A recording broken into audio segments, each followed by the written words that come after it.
Bismillahirrahmanirrahim. Para pemirsa yang dimuliakan Allah Subhanahu wa taala. Imam Al-Ghazali menjelaskan dalam kitabnya Al-Bidayah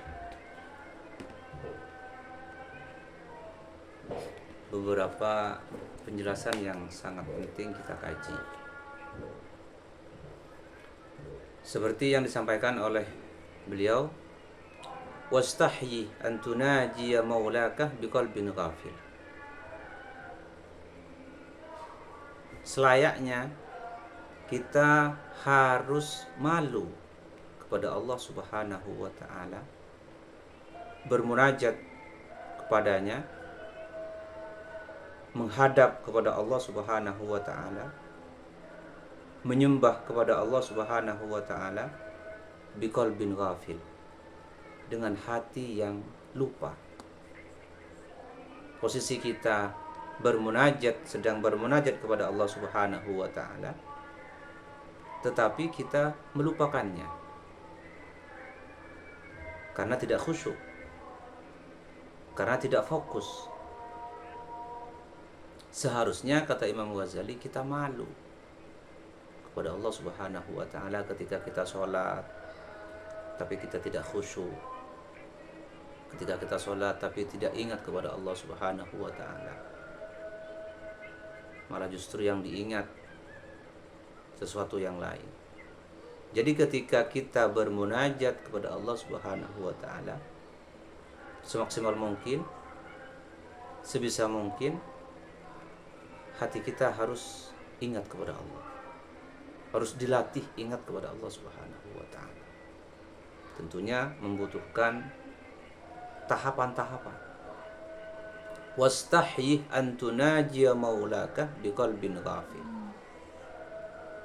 Malulah bermunajat kepada Allah dengan hati yang lupa. Raganya beribadah kepada Allah, raganya menghadap kepada Allah, tapi hatinya tidak.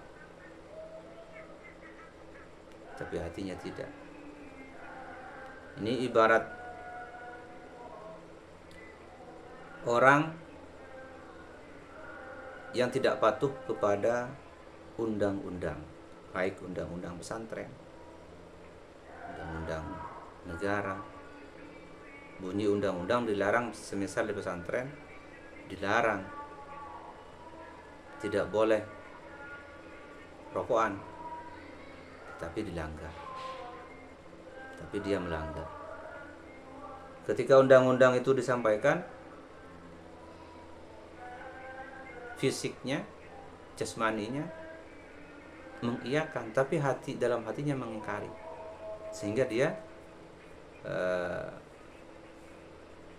melakukannya, sehingga dia melanggar.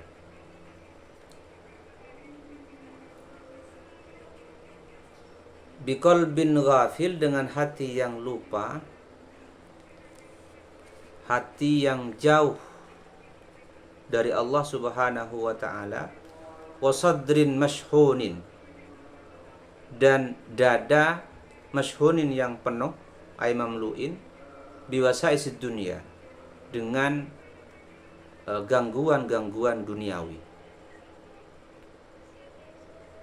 Jadi semestinya kita malu ketika kita bermunajat kepada Allah Subhanahu wa taala, menghadap kepada Allah Subhanahu wa taala dengan hati yang lupa kepada Allah, dengan hati yang penuh dengan cobaan-cobaan duniawi, urusan-urusan duniawi.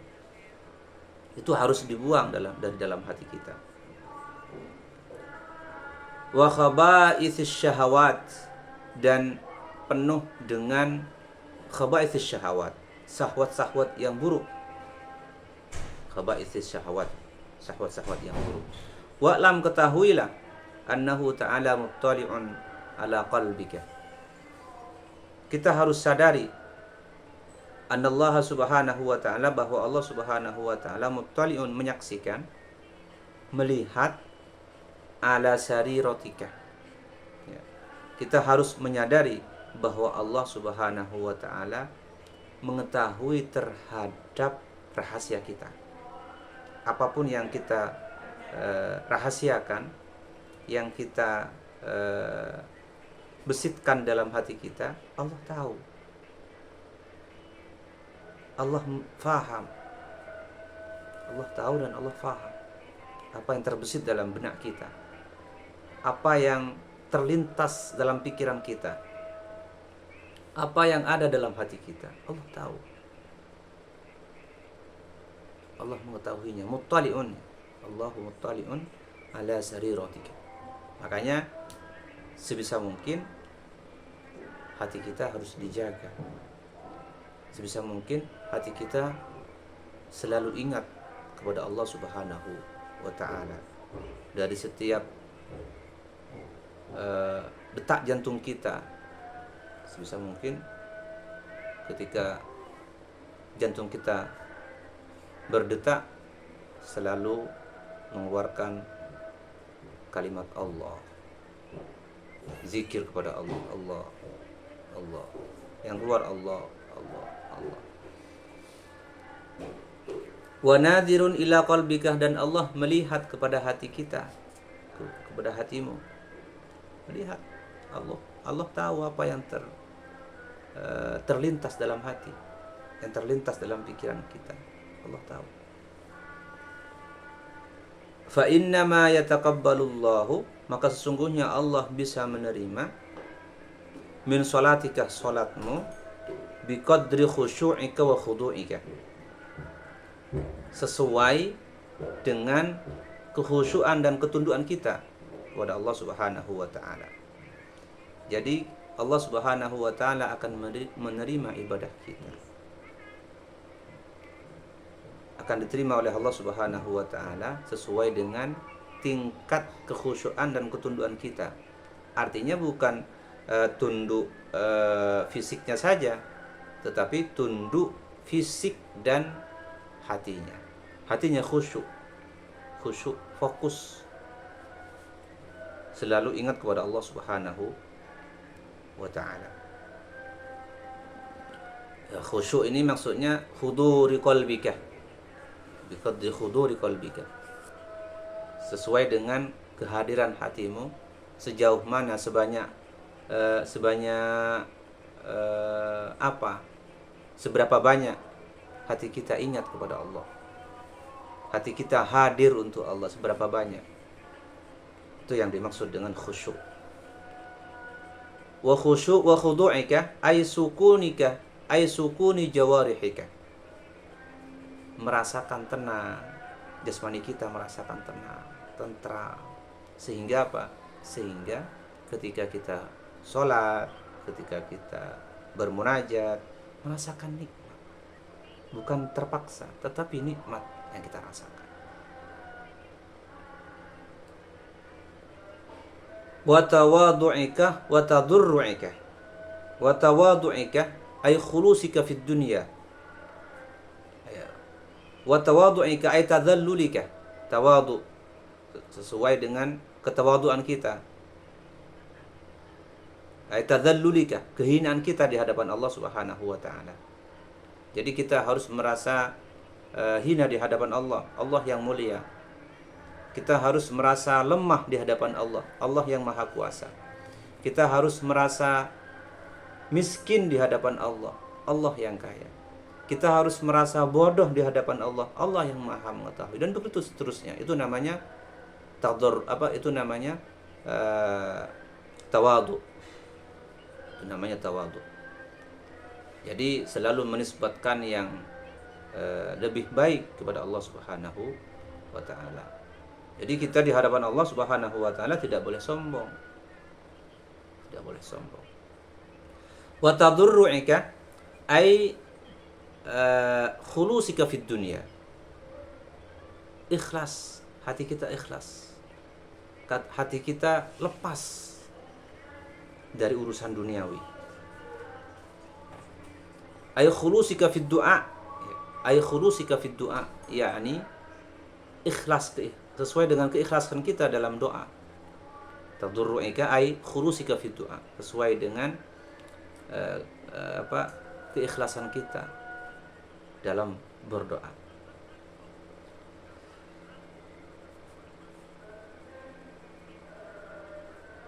Wa qila lis-sholati, menurut sebagian pendapat, lis-sholati, salat itu memiliki 4 cabang. Lis-sholati arba'u syu'abin. Salat itu memiliki 4 cabang, 4 rahasia, 4 tiang. Pertama apa? Hudurul qalbi. Hati kita harus hadir. Hudurul qalbi. Hudurul qalbi di sini ai khusyuk. yakni khusyuk. Hati kita harus hadir. Hati kita harus khusyuk ketika kita sholat. Wa syuhudul akli. Dan akal kita harus hadir, harus menyaksikan, harus meyakini bahwa akal kita seakan-akan bisa menembus tabir-tabir yang menabiri, yang menghalangi antara kita dan Tuhan. Akal kita harus fokus di situ. Harus merasa syuhud, merasa menyaksikan Tuhan, merasa menyaksikan Allah Subhanahu wa taala. Sehingga pikiran kita, akal kita bisa fokus kepada Allah Subhanahu wa taala. Nomor 3, wa khudu'un nafsi. Khudu'un nafsi. Dan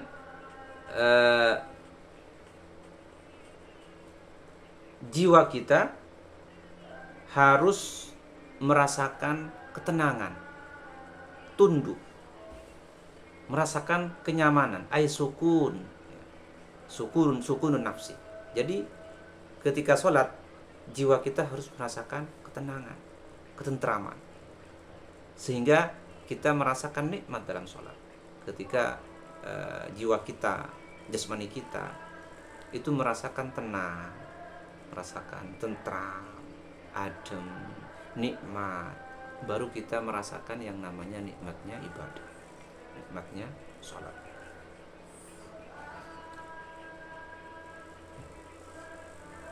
Pertama apa? Pertama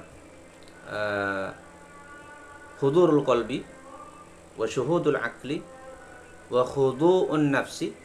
Nomor 4, wa khudu'ul arkan. Wa khudu'ul arkan.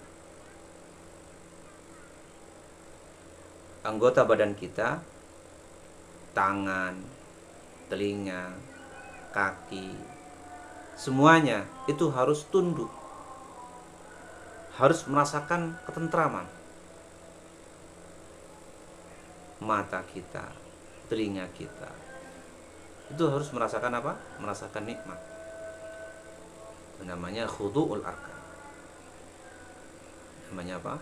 Khudu'ul arkan. Fa khudurul qalbi raf'ul hijabi. Fa khudurul qalbi, adapun ketika hati hadir, raf'ul hijabi, yaitu dapat menghilangkan hijab. Ketika hati kita hudur, hati kita hadir, maka hijab, tabir yang menghalangi kita dengan Tuhan itu akan hilang, bisa hilang. Wa syuhudul qalbi raf'ul itabi, wa khudu'un nafsi fathul abwabi, wa khudu'ul arkani wujudus sawabi. Faman atas salata bila huduril qalbi fahuwa musallin lahin, faman ataha bila syuhudul akli fahuwa musallin sahin.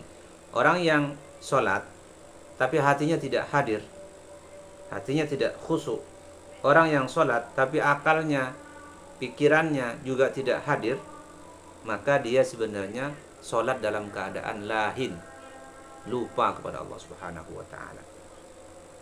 Wa man ataha bila khudu'in nafsi fahuwa musallin khati. Barang siapa yang salat tetapi jiwanya tidak khudu', tidak tunduk, fahuwa musallin khati, maka dia orang yang salat, maka dia salat Salatnya orang khati, orang yang salah. Wa man ataha bila khudu'il arkan fahuwa musallin jafin. Orang yang salat tetapi anggota badannya tidak khudu', tidak tunduk, maka musallin jafin. Orang yang salat kosong. Jafin, dia kosong. Wa man ataha kama wusifah fahuwa musallin wafin. Barang siapa yang salatnya memenuhi 4 unsur tadi, hudurul qalbi, syuhudul akli, khudu'ul arkan,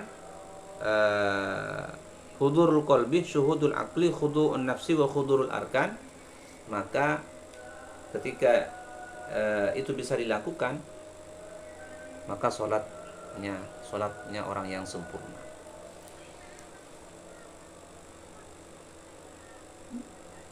Kada fi awarifil ma'arif. Demikian yang dapat saya sampaikan. Terima kasih. Assalamualaikum warahmatullahi wabarakatuh.